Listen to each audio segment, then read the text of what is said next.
బంగాళాఖాతంలో ద్రోణి ప్రభావంతో రాష్ట్రంలో పలు జిల్లాల్లో తేలికపాటి నుంచి మోస్తరు వర్షాలు కురిసే అవకాశం ఉందన్నారు వాతావరణ శాఖ అధికారులు. పలు జిల్లాల్లో కురిసిన భారీ వర్షాలతో లోతట్టు ప్రాంతాలు జలమయమయ్యాయి.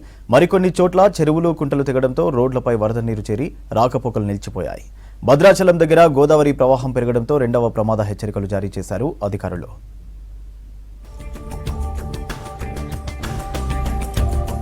బంగాళాఖాతంలో ద్రోణి ప్రభావం కొనసాగుతుందన్నారు వాతావరణ శాఖ అధికారులు. వాయుగుండం తీరం దాటడంతో రాష్ట్రానికి వర్షాల ముప్పు తప్పిందన్నారు.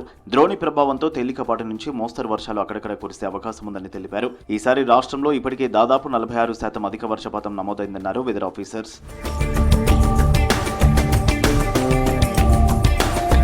ఉమ్మడి ఆదిలాబాద్ జిల్లాలో పలు చోట్ల వర్షాలు పడుతున్నాయి. ఆసిఫాబాద్ జిల్లాలోని కౌటాల, బెజ్జూరు, చింతలమానేపల్లిలో ఎడతెరిపి లేకుండా వానలు కురిశాయి. పలు చోట్ల లోతట్టు కాలనీల్లోకి వరద నీరు చేరింది.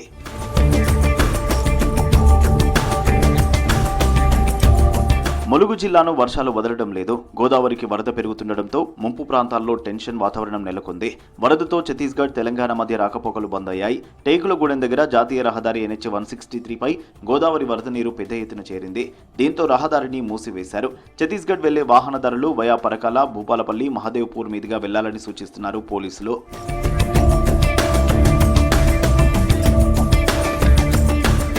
మహబూబాబాద్ జిల్లాలో కురిసిన భారీ వర్షాలు బీభత్సం సృష్టించాయి.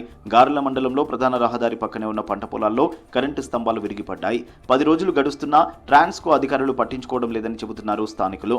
ప్రమాదకరంగా తీగలు దాటుతూనే రైతులు పంట పొలాలకు వెళ్లాల్సి వస్తోందని ఆగ్రహం వ్యక్తం చేశారు. వెంటనే మరమ్మతులు చేపట్టాలని డిమాండ్ చేశారు.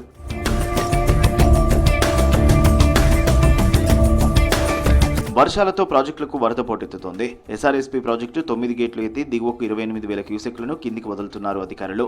జల విద్యుత్ కేంద్రంలోని 4 టర్బైన్ల ద్వారా లక్ష్యానికి మించి 36 మెగావాట్ల కరెంటు ఉత్పత్తి చేస్తున్నారు.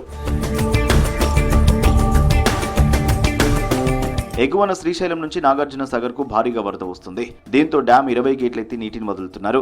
సాగర్ కు ఇన్ఫ్లో 2,02,353 క్యూసెక్లు కాగా అవుట్ఫ్లో 1,60,740 క్యూసెక్లుగా ఉంది. జల విద్యుత్ కేంద్రాల్లో ఉత్పత్తి కొనసాగుతోంది.